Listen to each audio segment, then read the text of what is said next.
Hi, welcome back to Quarantine Storytime, but this time with me, Natasha Negovanlis, continuing the reading of Joseph Sheridan Le Fanu's Carmilla. Chapter 9, The Doctor. As Carmilla would not hear of an attendant sleeping in her room, my father arranged that a servant should sleep outside her door so that she would not attempt to make another such excursion without being arrested at her own door. That night passed quietly, and the next morning early, the doctor, whom my father had sent for without telling me a word about it, arrived to see me. Madame accompanied me to the library, and there the grave little doctor, with white hairs and spectacles, whom I mentioned before, was waiting to receive me. I told him my story, and as I proceeded, he grew graver and graver. We were standing, he and I, in the recess of one of the windows, facing one another. When my statement was over, he leaned with his shoulders against the wall, and with his eyes fixed on me earnestly, with an interest in which was a dash of horror. After a minute's reflection, he asked Madame if he could see my father. He was sent for accordingly, and as he entered, smiling, he said, "I dare say, doctor, you are going to tell me that I am an old fool for having brought you here. I hope I am." But his smile faded into shadow as the doctor, with a very grave face, beckoned him to him. He and the doctor talked for some time in the same recess where I had just conferred with the physician. It seemed an earnest and argumentative conversation. The room is very large, and I and Madame stood together, burning with curiosity at the farther end. Not a word we could hear, however, for they spoke in a very low tone, and the deep recess of the window quite concealed the doctor from view, and very nearly my father, whose foot, arm, and shoulder only we could see, and the voices were, I suppose, all the less audible for the sort of closet which the thick wall and window formed. After a time, my father's face looked into the room. It was pale, thoughtful, and I fancied agitated. "Laura, dear, come here for a moment. Madame, we shan't trouble you," the doctor says, "at present." Accordingly, I approached, for the first time a little alarmed, for although I felt weak, I did not feel ill, and strength, one always fancies, is a thing that may be picked up when we please. My father held out his hand to me as I drew near, but he was looking at the doctor, and he said, "It certainly is very odd. I don't understand it quite. Laura, come here, dear. Now attend to Dr. Spielsberg and recollect yourself. You mentioned a sensation like that of 2 needles piercing the skin somewhere about your neck on the night when you experienced your first horrible dream. Is there still any soreness?" "None at all," I answered.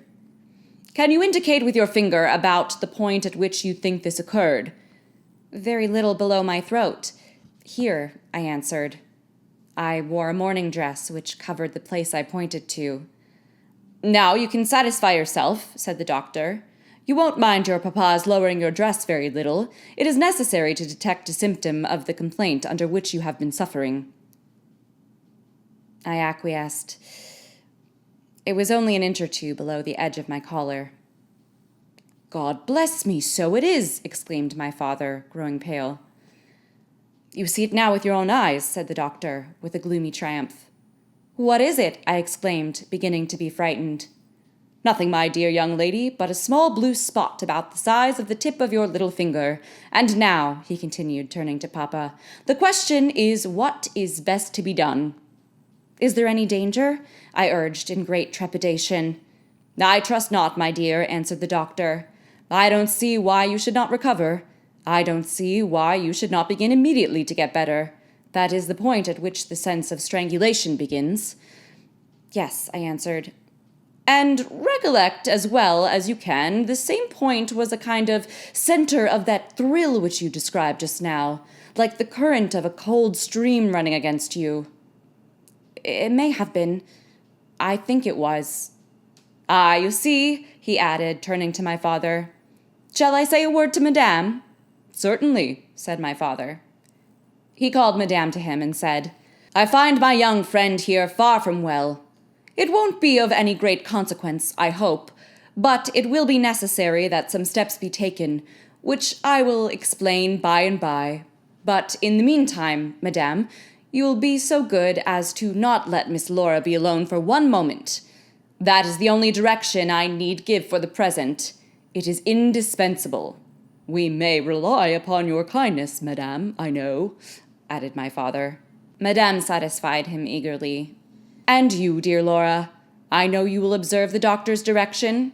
I shall have to ask your opinion upon another patient whose symptoms slightly resemble those of my daughter, that have just been detailed to you, very much milder in degree, but I believe quite of the same sort. She is a young lady, our guest, but as you say you will be passing this way again this evening, you can't do better than to take your supper here, and you can then see her. She does not come down till the afternoon. I thank you, said the doctor. I shall be with you then at about 7 this evening. And then they repeated their directions to me and Madame, and with this parting charge my father left us and walked out with the doctor, and I saw them pacing together up and down between the road and the moat, on the grassy platform in front of the castle, evidently absorbed in earnest conversation. The doctor did not return. I saw him mount his horse there, take his leave, and ride away eastward through the forest. Nearly at the same time I saw the man arrive from Dranfield with the letters, and dismount and hand the bag to my father. In the meantime, Madame and I were both busy, lost in conjecture as to the reasons of the singular and earnest direction which the doctor and my father had concurred in imposing. Madame, as she afterwards told me, was afraid the doctor apprehended a sudden seizure, and that, without prompt assistance, I might either lose my life in a fit, or at least be seriously hurt. The interpretation did not strike me, and I fancied, perhaps luckily for my nerves, that the arrangement was prescribed simply to secure a companion who would prevent my taking too much exercise, or eating unripe fruit, or doing any of the 50 foolish things to which young people are supposed to be prone. About half an hour after my father came in, he had a letter in his hand and said, "This letter has been delayed. It is from General Spielsdorf. He might have been here yesterday. He may not come till tomorrow, or he may be here today." He put the open letter into my hand, but he did not look pleased, as he used when a guest, especially one so much loved as the general, was coming. On the contrary, he looked as if he wished him at the bottom of the Red Sea. There was plainly something on his mind which he did not choose to divulge. "Papa, darling, will you tell me this?" said I, suddenly laying my hand on his arm and looking, I am sure, imploringly in his face. "Perhaps," he answered, smoothing my hair caressingly over my eyes. "Does the doctor think me very ill?"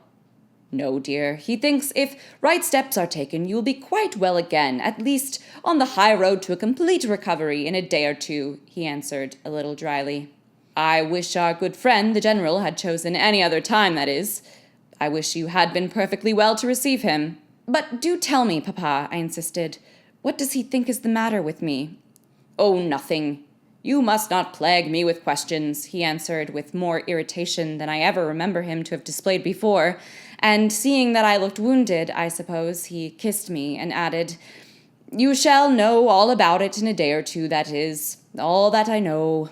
In the meantime, you are not to trouble your head about it." He turned and left the room, but came back before I had done wondering and puzzling over the oddity of all this. It was merely to say that he was going to Karnstein, and had ordered the carriage to be ready at 12, and that I and Madame should accompany him.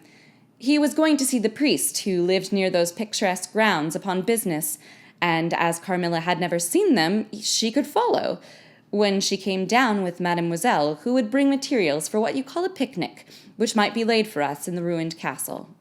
At 12 o'clock, accordingly, I was ready, and not long after, my father, Madame, and I set out upon our projected drive.